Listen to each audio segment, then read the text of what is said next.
Yes, okay, good. All right.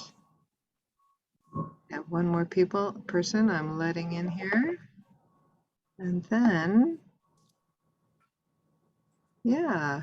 Hello, everyone, and welcome to the Phase 2 Creative Communities Grant Application Question and Answer session. I'm Karen Geschko. I'm the Assistant Director at the Wisconsin Arts Board. And with me is... I'm Dale Johnson, Grants and Information Specialist here at the Arts Board. His is the voice of calm that you will hear if you run into any challenges with Smart Simple and just need to call, hopefully not panicked. He's really great at just kind of walking people through stuff and settling the heartbeat down to normal. So yes, congratulations. That you are here means that the panel, which reviewed your application, saw great strength in your project proposal synopsis and is eager to know more. It's not a guarantee of funding, but it is a sign that this panel expects your proposal to be highly competitive. Now, if you haven't yet received a panel comment synopsis from us via email, you will by the end of tomorrow. And in that email, we synopsize any comments and questions that the panel had for you. If you don't receive an email from us, it means that the panel had nothing specific to say and is simply looking forward to your application. But if you are uneasy about that, you can definitely send us an email, just double checking. Just gonna make sure I got everybody in here. Yes, someone else? No. Okay. All righty. Before we do a walkthrough of the Phase 2 application form, are there any burning questions that anyone on this call would like us to address right away?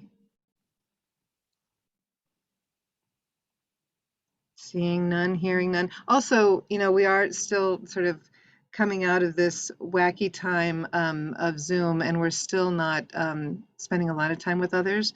So if you feel comfortable turning on your camera, I always love that. No pressure, but if you do, it's also easier for me to see if you're waving with a question. So thank you.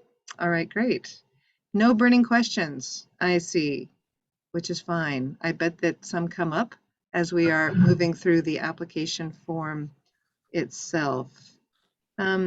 So Dale, why don't we start? Yeah, I think we're just going to encourage you all to log on and walk through your own application while we walk through a mock application from that wacky new Glarus cat farm. If you don't have access to your computer now, no worries. We are recording this, so you can look at it again later if you'd like. We're going to post it on our YouTube channel, as we did with the Phase 1 Q&A. All right, yeah, let's start at the login page. So you have logged in to Smart Simple, and this is the screen that you see. And you are going to go to the in progress, not funding opportunities. Yours is now in progress. It's been moved from Phase 1 to Phase 2. So you're going to click on that, and you're going to find your application. You probably will only have one, so that's fine. All right.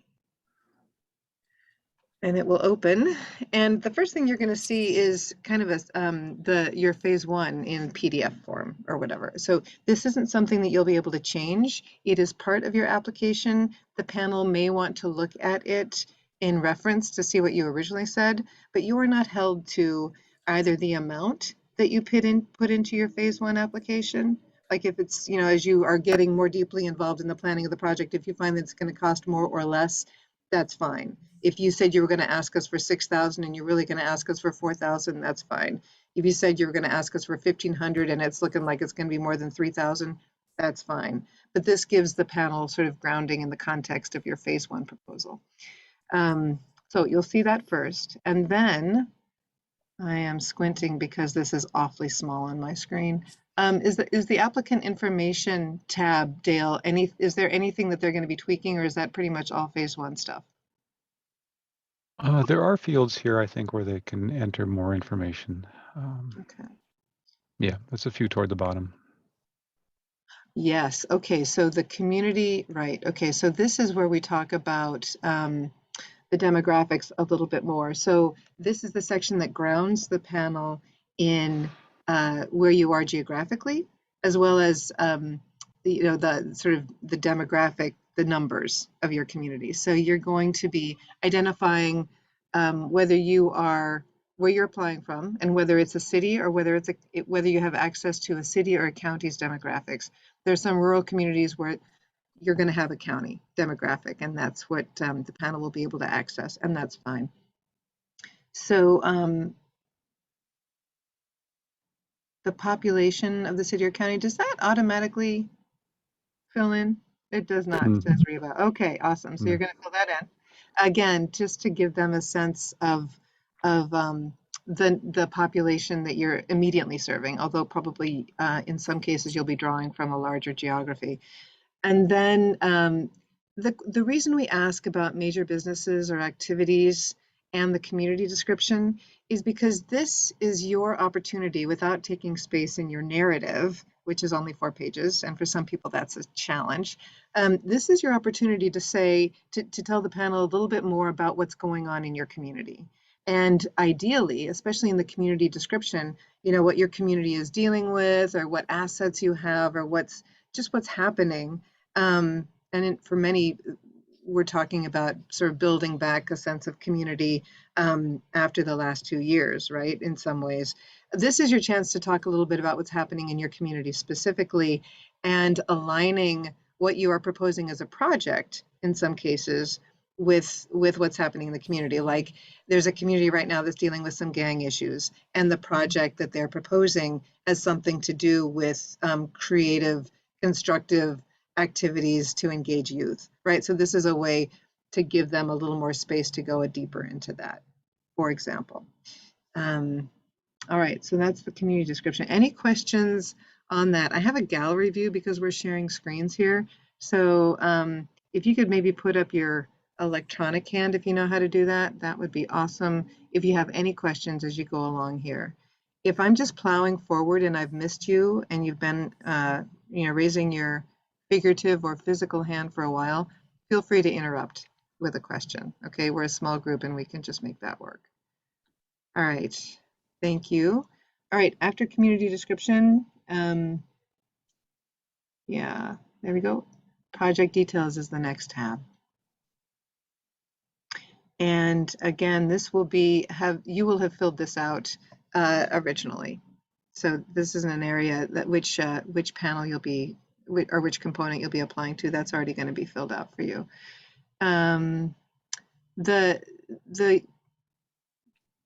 What about the which year you're requesting support from will also just be already pulled from phase 1. If you would like to give your project a title, and that's kind of a nice, easy way for the panel to remember what this project is about, this is the place to put it, under project title. Some projects will run the whole year, the whole fiscal year, from July 1 through June 30th of the following. That's fine. Some will actually only be happening for several months. And so what you want to do is include the time that you will start working on, if it happens after July 1st, that you'll start working on the planning, etc. of that, and rehearsing or whatever, workshops, whatever is happening, and then build in some time afterwards for the work that you're going to be doing on the evaluation too. So for those of you who only have like a weekend project or a few months project, build in some time afterwards to do that evaluation work. All righty. What else do we have here? Artists directly involved. So these are numbers that are specifically and deeply interesting to the National Endowment for the Arts, who that's an organization that provides half of our funding, and so many NEA dollars go into these grants, and so we're very careful to report to them what they need. But it's also an area that's really interesting to the panel. And I see Reba's hand up, so I'm going to pause and take your question. Yeah. Yeah, so when you're counting artists, let's say we have a performing group that has 3 members. Does that count as 3 separate artists or 1 specific artist? Individuals. Yep. Okay. Yeah, and when you ask your question, if you could let me know what organization you're with or what panel you're going for, that would Oh, be sure. Yeah. So I'm from Allen Centennial Garden at UW-Madison, and I'm going for the folk arts. awesome. Thank you. And I think I knew that. I think I was looking for just a reminder to others. Yeah, Robert.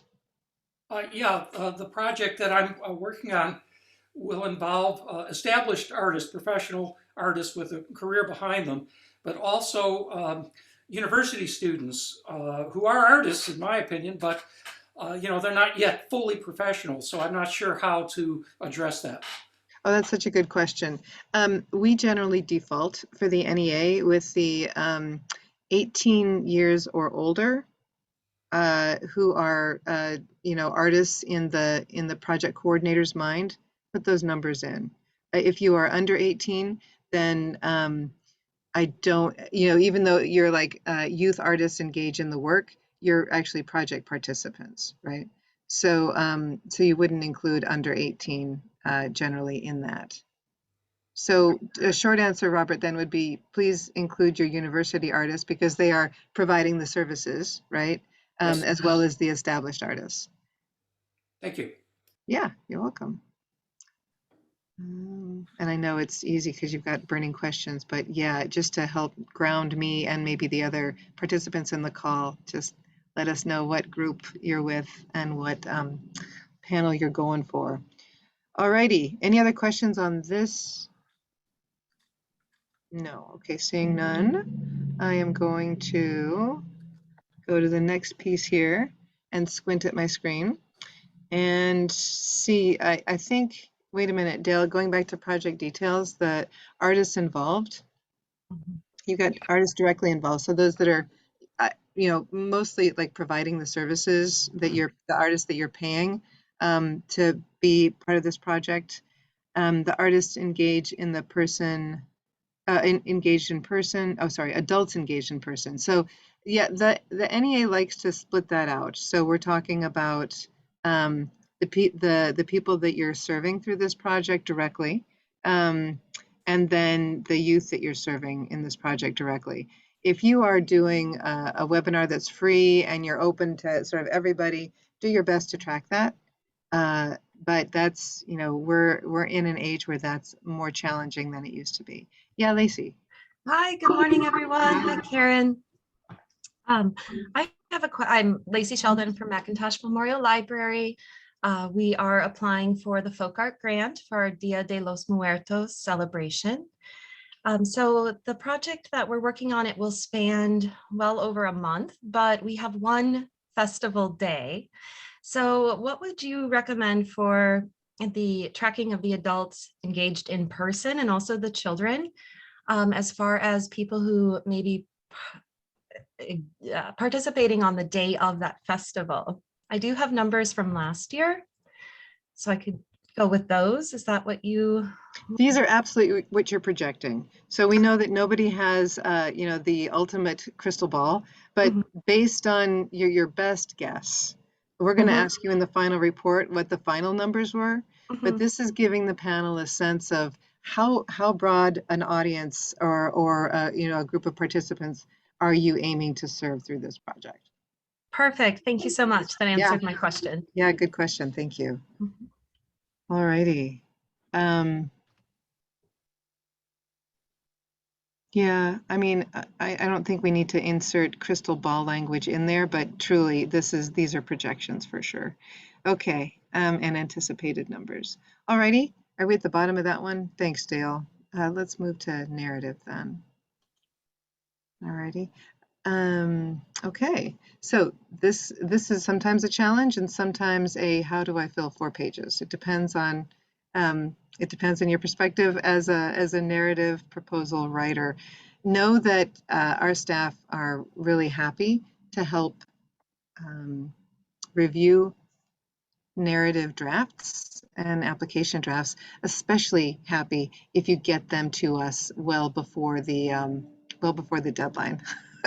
Getting a narrative application draft the day of or the day before or even 2 days before is pushing it to the point where it's unlikely that we'd be able to give it a careful review, but we would totally do our best.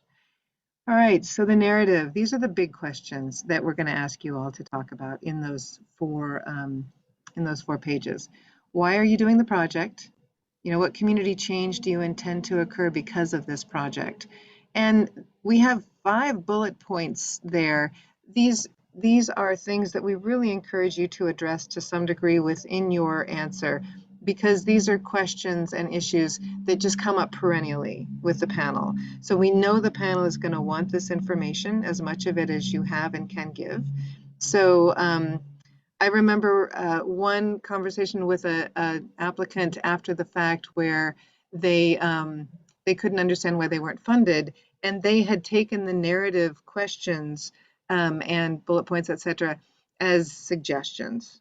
You know, we're suggesting that you answer, why are you doing this project? And these aren't suggestions. These are, we want you guys to answer these questions. You don't have to answer every single one of those bullet points, although they're there because generally, depending on your project, the panel's going to want to know something about that. But just know that. Alrighty. Let's see, the 2,000 word thing, yeah, that's just an estimate of how long 4 pages are. So that's why we've got word limit things in the boxes, or word counts in the boxes. If you have not had time to go through the narrative questions themselves, I live with this a lot. Dale lives with this a lot. So they seem to be pretty self-explanatory to us, but this is an awesome time to ask for clarifications related to any of those narrative questions, or just to follow up later if you have any questions. It is important to us that you do intentionally evaluate the project. And frankly, it's not for our sake, it's for yours, because you have just put a lot of time and resources into a project. And this is your opportunity to take a step back and say, okay, why did we do this thing in the first place? And did we achieve what we wanted to in the end? And then if we didn't, why not? Or if there were some surprising things that happened, awesome, let's make a serious note about that, and let's figure out how to incorporate that into, you know, the next project or the next version of this project or whatever. So we put a lot of store by evaluation. And then let's see. Oh yeah, Lacey. Hello again. I have a Yeah. question about the timeline in particular. Yeah. So we do have our one-day festival event, but we have a lot of preparatory classes and workshops we're going to be offering. And we also acknowledge the entire month of September for these workshops. However, I do have a workshop happening in June, as early as June. So when do you think I should put the official beginning of this? I know more or less when it will end, but curious about when to start it. So what you are doing is proposing a project that, as far as we're concerned, is eligible for funding as of July 1st. So right. what That's I right. have seen some groups do is in the timeline, sort of in parentheses, say, you know, pre this project, or pre, you know, whatever, in parentheses, identify those pieces in June 15, June 25, or April or May, whatever. But then as of July 1 and activities thereafter, that's the timeline that the panel will really be paying attention to. But that contextual information is really helpful. So Thank you. yeah. Thank you so much. That Yeah. answered my question. Okay, good. Reba. Hi, I have a question about, I guess, specificity. So I am working on planning this festival, and I have specific cultural groups that I want to represent. So I know, for example, I want a dance group from the Hmong community, and I'm working with the Hmong community to identify that person. But I'm wondering if it's beneficial for me to have that specific performer listed here, or if it doesn't matter that much in the scheme of things, just based on, like, I'm asking about prioritizing my time in the next month, basically. That is an awesome question. Okay, so some groups won't even go through the selection process for the artists that they are engaging, especially public art projects, until after July 1st. In those instances, what you would do is say, you know, this is the kind of public art project we're looking to do, or, you know, festival or whatever. This is the kind of artist whose work we are hoping to draw into this project. And so we'll stick with public art as an example. So here are, you know, 3 pieces of public art that we find amazing and affordable and would work within our community, this kind of art. So here are these work samples just to give you a sense of what we're looking for. These are not the artists. These are not the pieces we'll be doing. These are the criteria that we will be using to select our artists. This is the process that we'll be using to select our artists. This is how the community is involved in the artist selection process, that kind of thing. If you've got the artist, awesome, then the panel can just kind of, you know, go from there and look at that and figure it out. But if you don't, and in some cases it will make a lot of sense that you don't yet, then just talk about your process and criteria. All right. Okay. Any other questions on this narrative tab before we move to the next? All right, let's go to the budget. The budget. What we ask for first is for you to kind of ground the panel in your fiscal year. You know, are you at a calendar fiscal year? Are you a fiscal year that begins July 1, ends June 30th, like we are, whatever.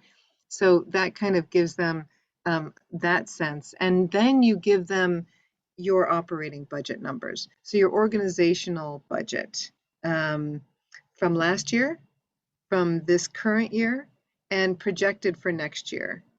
Now, if next year is calendar year 2023, you're probably not going to have that yet.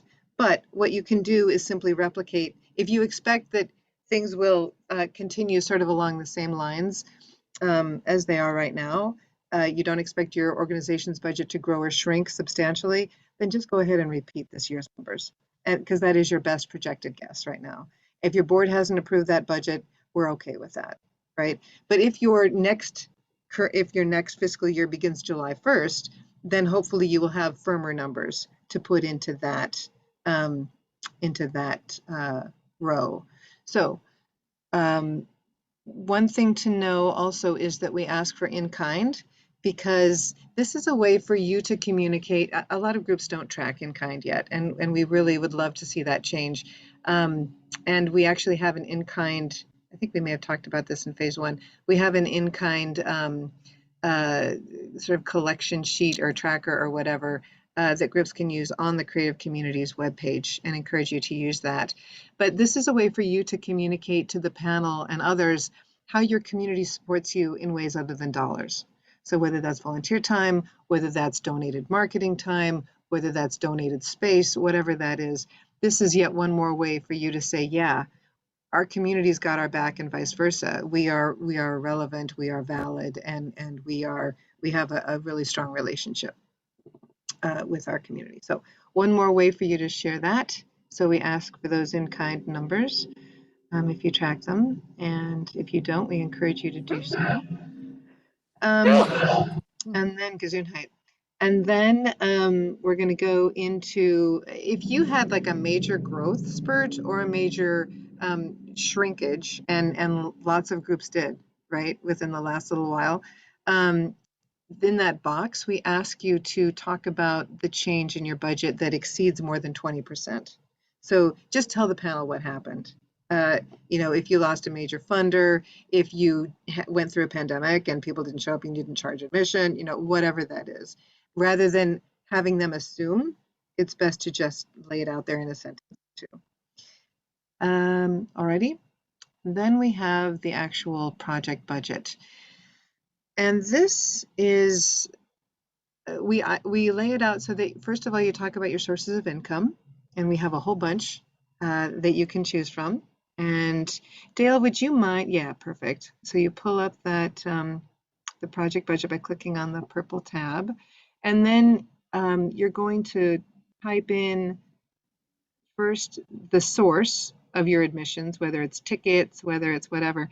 Yeah, that wacky cat farm, they just use different languages. But basically you put in your source for ticket sales or memberships or whatever else, and then you put in the total amount in that second column, and you can go as many as you want. So you click on that plus sign, and that will give you another source of admissions or whatever. Contracted services is the next line. Contributions from local businesses, corporations, or foundations, other private support, and then government support. Please don't include the Wisconsin Arts Board request within this section of your budget. We're talking about federal sources, USDA or the National Endowment for the Arts or whatever. Then we're talking about any state or regional grants that you might have gotten from other agencies, other local grants like a local arts, like your city government. If you have a city-run local arts agency that you got a grant from, whatever. I will tell you that we often do not see anything in these lines, so don't feel like you have to fill this out. I mean, don't feel like you have to have income from many of these lines at all. This is just, we're trying to cover our bases by, where could they have gotten income for this thing. And then the other revenue is the kind of catch-all. And then the applicant cash. So that is money that you have within your organizational budget that you have slated to put into this project from your general budget, not money that someone has given you for this project and then you are putting toward that project. Right. And then we go for the project budget itemized expenses. And so this is where you talk about how much of the project expenses will go toward paying a paid administrator, somebody on your organization's staff to administer the project. How many on your let me try that again. How much money you will be paying someone on your staff, on your organization staff, to do the artistic work. So if you have an organization that has artists on staff, this is what we're talking about.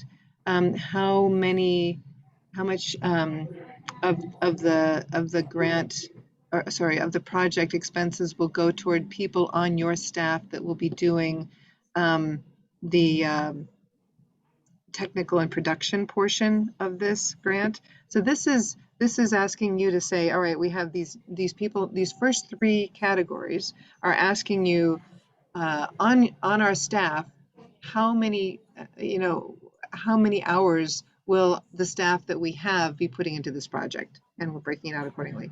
If you are a volunteer organization, or if you are an organization that is going to be doing some administering, but mostly the work is going to be coming from an artist that you are hiring, that's when you go to this next category, which is artistic fees and services. This is payments to artists, contractors, and others whose services are identified in the project and who aren't part of your organization staff. I'm going to pause because I think I saw a hand go up. I may have answered that. I may not have. Anyone? No. Okay. Then I'm going to go to the next category, which is space rental. Again, how much of the project budget will go toward renting space for this thing? And yep, travel, pretty explanatory. Marketing, pretty self-explanatory. Remaining operating expenses. So fundraising expenses that happen after the project begins. So this isn't stuff that would happen pre-July 1st. This is, again, because our grant is for activities that begin July 1 and end before June 30th of 2023. Sorry, I've lost my place in the budget, but okay, so capital expenditures. Yeah, if you have questions about any of these items, I don't want to beat it, into the ground. I'm hoping that the description is pretty easy to follow, but if you do have questions, please email them or call with them. And then what happens is that after you fill out this lovely so then the system, the Smart Simple application system, synopsizes all this stuff. And at the bottom of this tab, you will see this project budget summary, where you will have all of everything that you wrote in terms of income sources, and then everything you have in terms of expenses. And the key piece to know here, can we go back to the chart, Dale? The actual filling in piece, yeah. Because the key piece to know at the bottom of all of this, is that you have two columns under the project budget itemized expenses. So it's gonna pull from everything you typed in earlier. So you're gonna, see 2,000 for administrator, whatever. You're gonna see the numbers that you put in. To the right, however, the column is gonna be blank. That's the portion of grant applied. And what we want to see here is, if you're asking us for $4,000, we want to see where you plan to put that 4,000. What? So if you're putting four into, And you know your pieces and. sorry, if you're putting all four into artist fees, great. In this case, you wouldn't, however, because the total artist fees is 2,000. So, basically, however you are planning to spend that 4,000, put that in that far right column.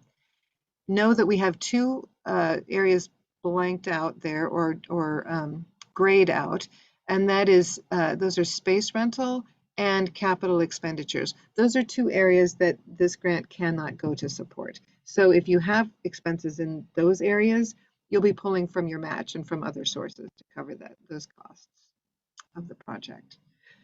All right, that's a lot. I'm gonna just pause and see if anybody has any questions related to any of that. This is also something that our staff is really happy to help you work through in draft form prior to the application deadline too, if you have questions. All right, hearing none. Moving into the board and staff tab. Here you have, once again, that lovely edit board members purple button. So you'll click on that, and this will give you a chance to fill out information about your board members.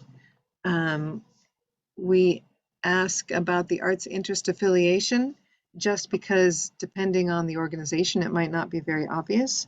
And the panel wants to know who's on your board, who's going to be overseeing this thing from an overview kind of perspective, and how connected is your board to the community that you serve.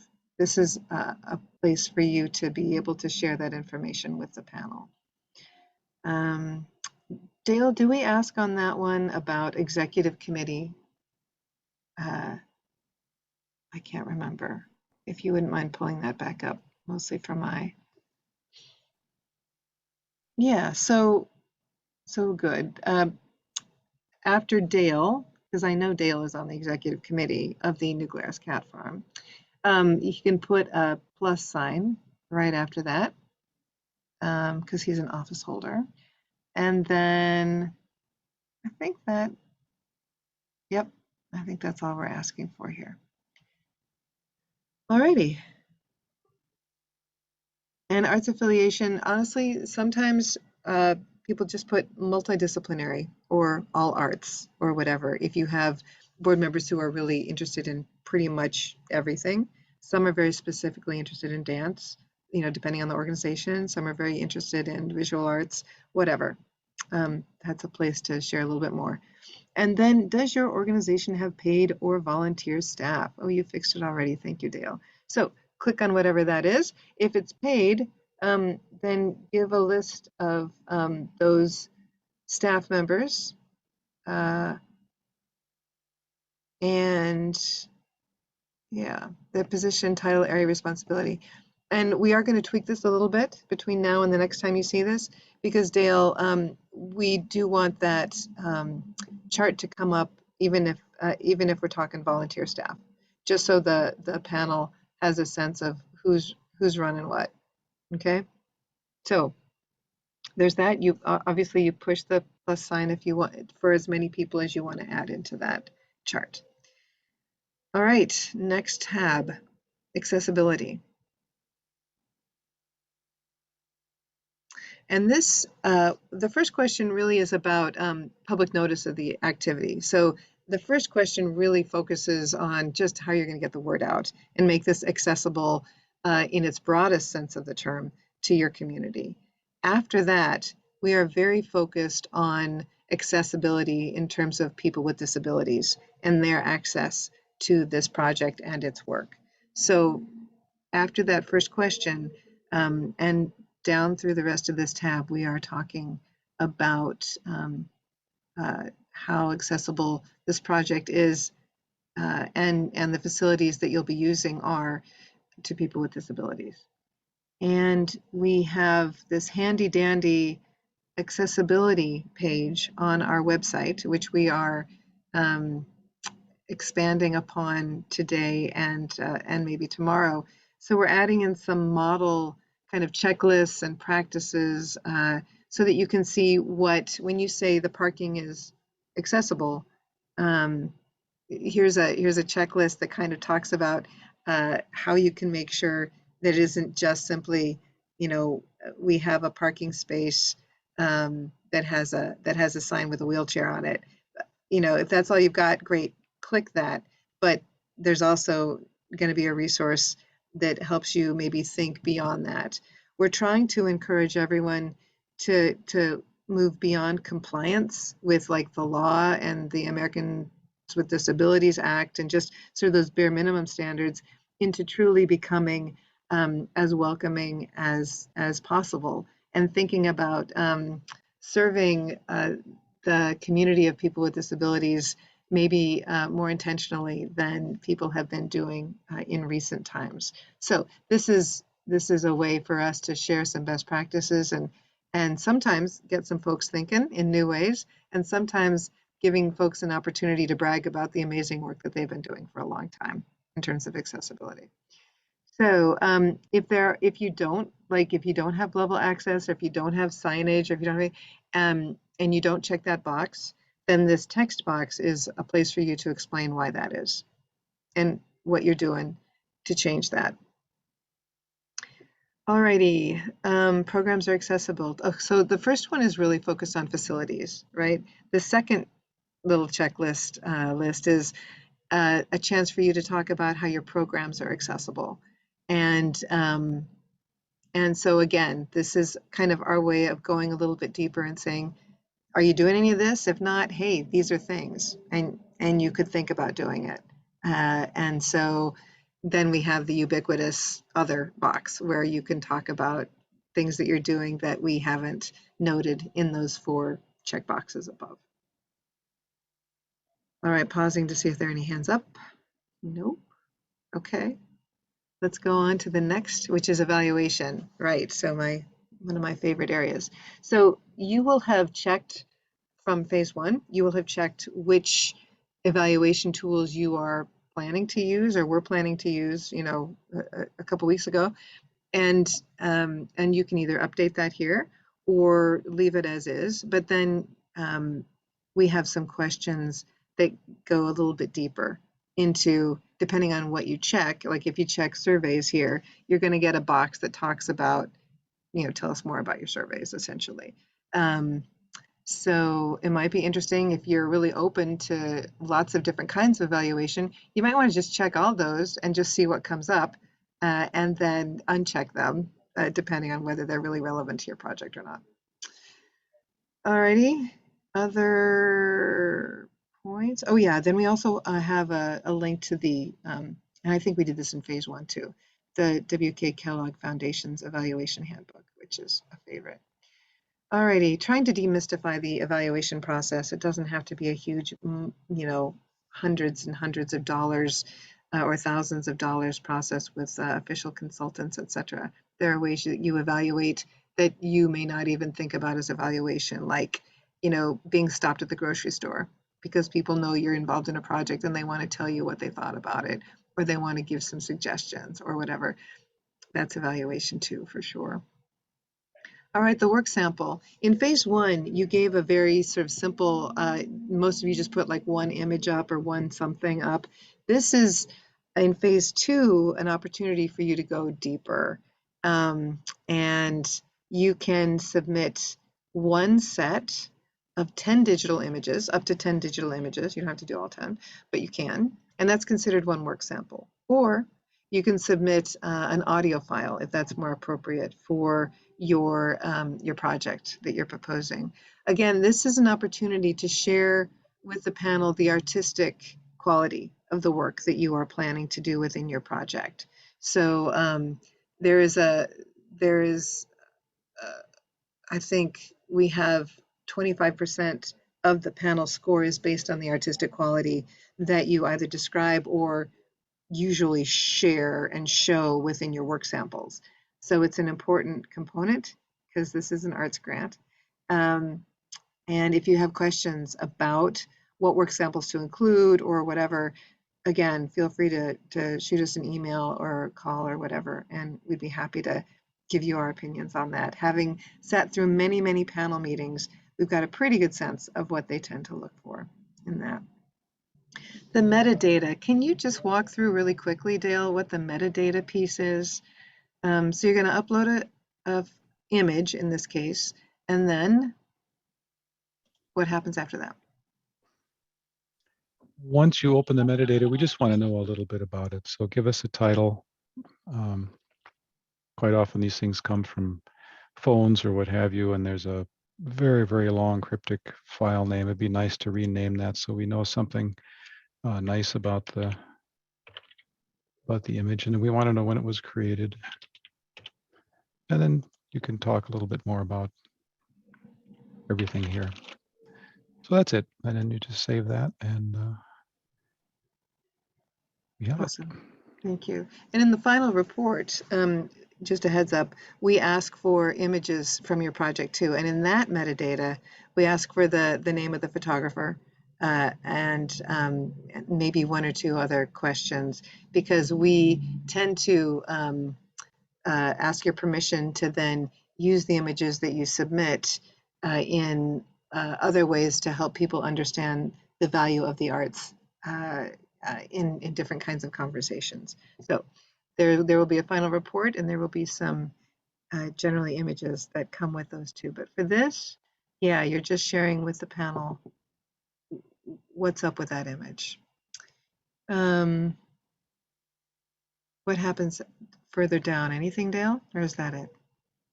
Oh yeah, then we have, sorry, you went down a little fast. Right after that, yeah. Okay, got it. Right after that, we have, why don't you walk people through this piece and how video links here, what we're seeing, relate to the video file section that's right below that? Because I honestly am uncertain. Yeah, it's become more and more popular to submit links as opposed to large video files. We certainly prefer that. And this is for that purpose. You can just click on these and add the links. If you'd rather, or if what you have is an actual video file, you can certainly upload that too. The system is capable of uploading large files.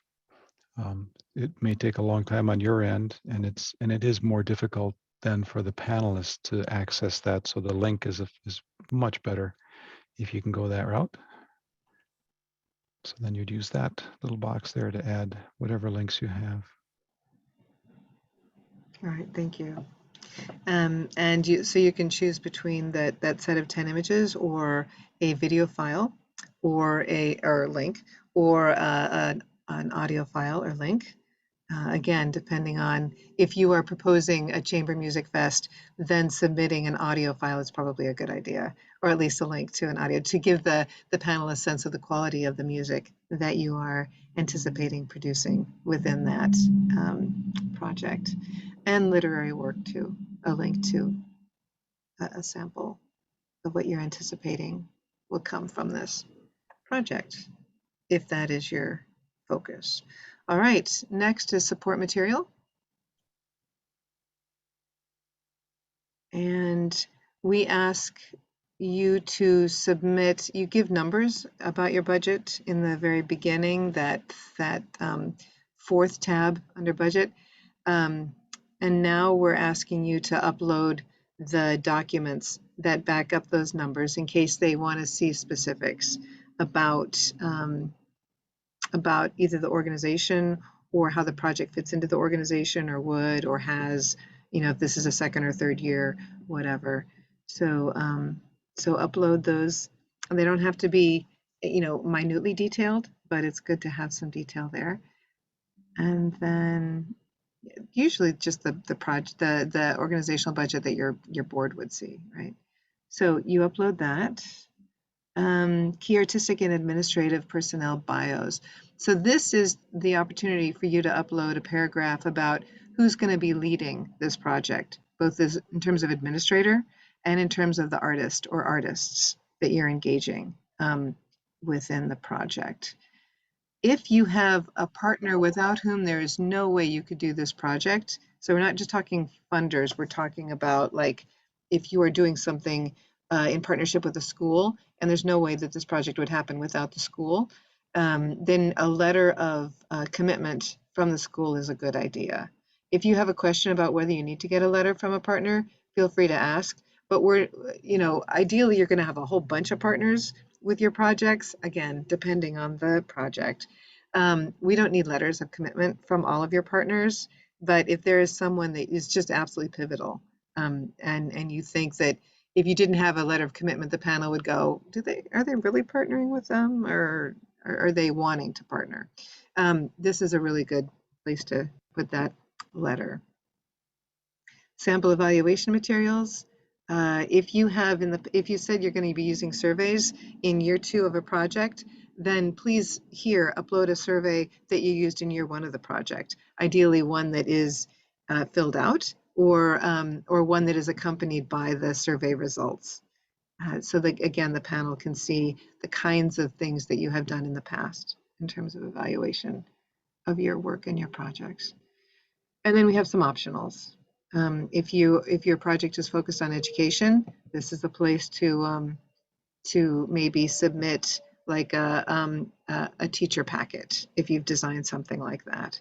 Up to 3 letters of support for the project, certainly. If you think that would be a powerful way to help the panel understand how important this is to your community, you could do those.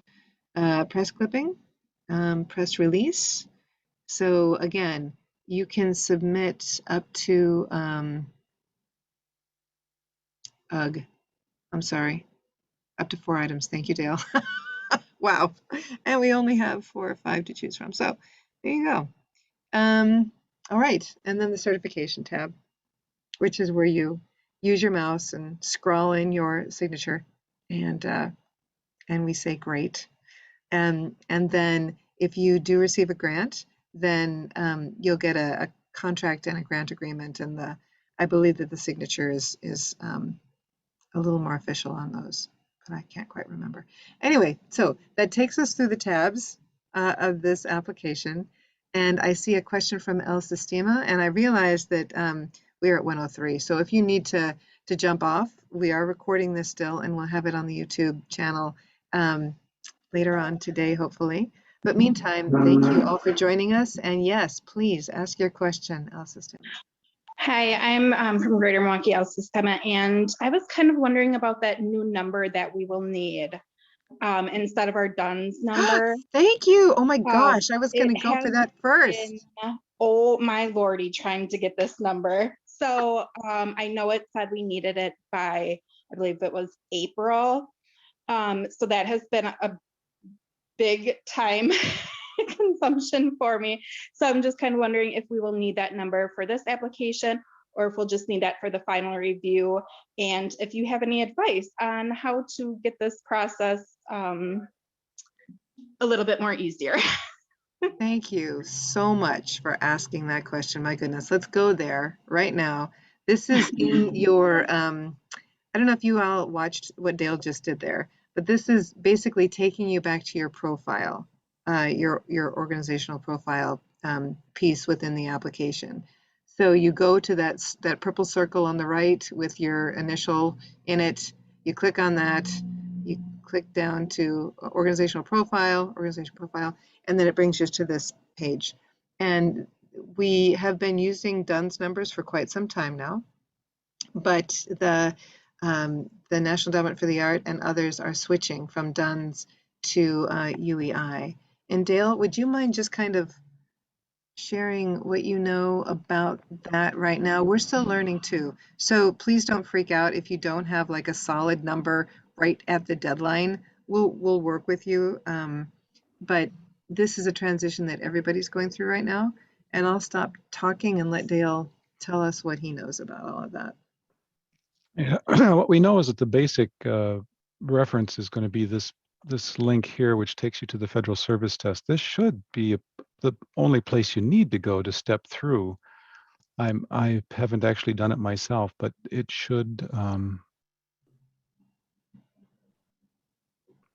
give you everything you need. It might give you more than you want, but I think there's a couple of yeah. Let's see. Here's some topic areas. So if you need to know, say you've already registered and you just want to check your status, you can do things like that. But So are we talking about registering for a UEI number here? Yep. So Yep. what happens when we click on get started with your registration?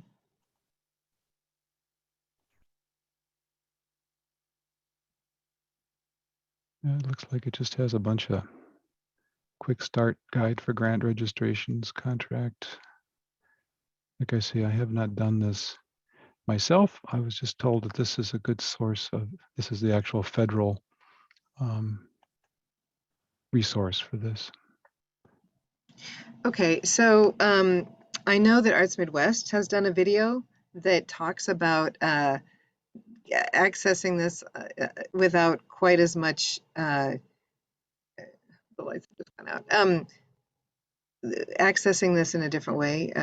And so maybe we can look at ways to make that less intimidating, because I totally get it if you click on that and your heart just stops, because that's a whole lot of information to try to figure out how to get just a simple number. So we will try to We do have on yeah. our website recently posted this, which I do believe links to that. Yeah. Oh, dear Lord. Don't we have well, we're going to get Arts Midwest on there as well. Yes. Yay. Thank you, Dale. Awesome. He's already on it. Okay. So this is actually something that I found really helpful early on. So, ugh.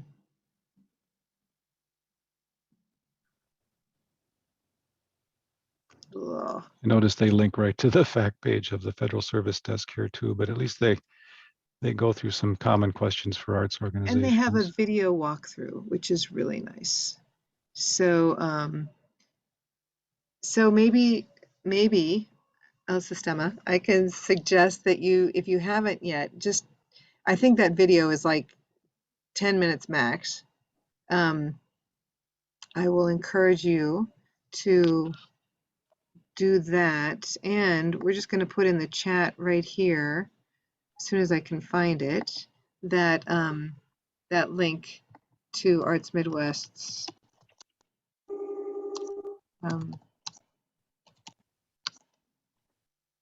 video.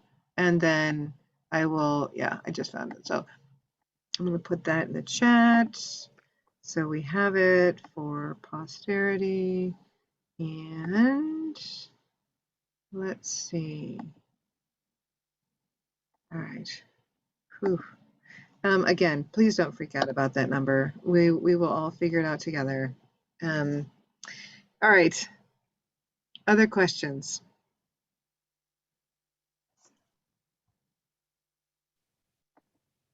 That was so incredibly comprehensive, or just simply mind numbing?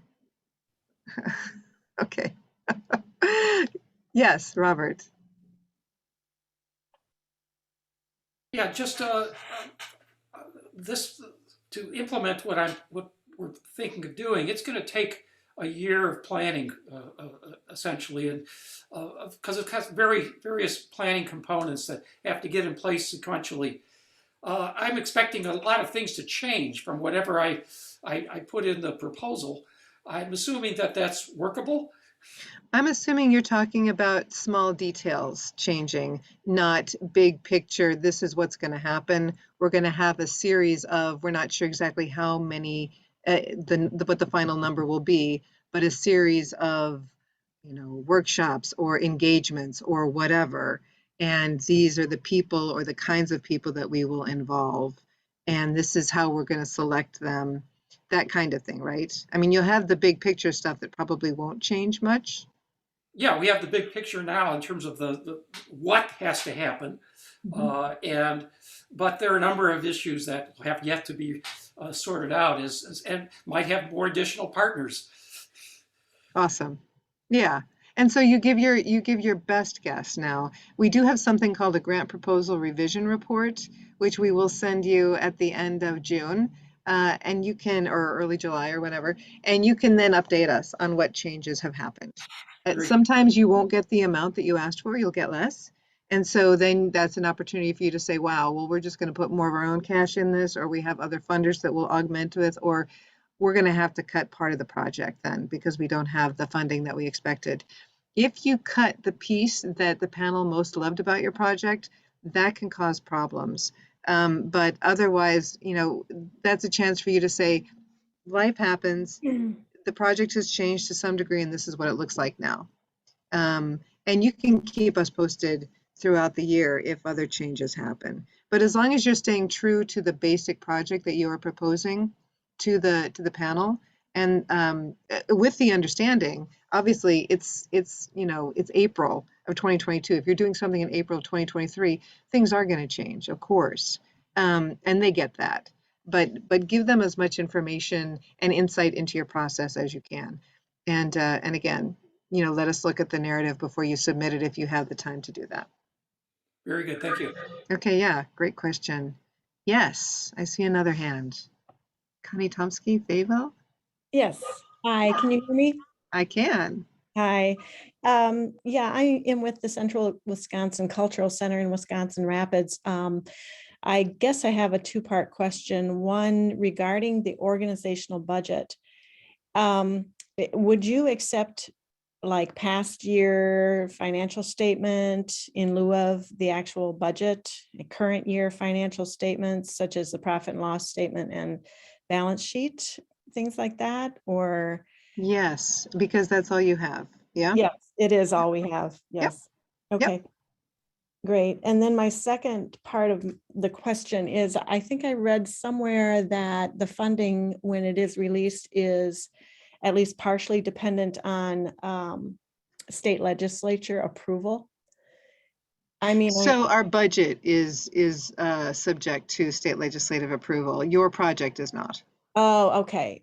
Because I was thinking, okay, if we get approval, we may be waiting until 2023 for the actual funding to come for the project. So that's not the case. So you submit it in April, the panel looks at it at the end of April, the board approves or disapproves at the beginning of May. And as soon as we have our budget in place from the legislature, we can start making our grants, including these. Okay. And so that approval that you need will come in 2022, right? You're not waiting until. Correct. Okay. All right. Thank you very much. Yeah, it's a complicated process. I'm glad you brought it up. And I'm happy to go deeper into it with anybody who wants to later. Right now, let's focus Yeah. on these for sure. All right. Other questions? Okay.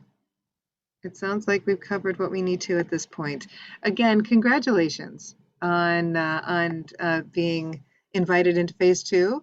Looking forward to seeing your application, and you know how to reach us. So if you do have questions, don't hesitate and be patient, because we'll respond as soon as we can. All right. Thank you all. Have a great rest of the day. Yeah, Thanks for your help. welcome. Goodbye. Bye. Thank you, Dale.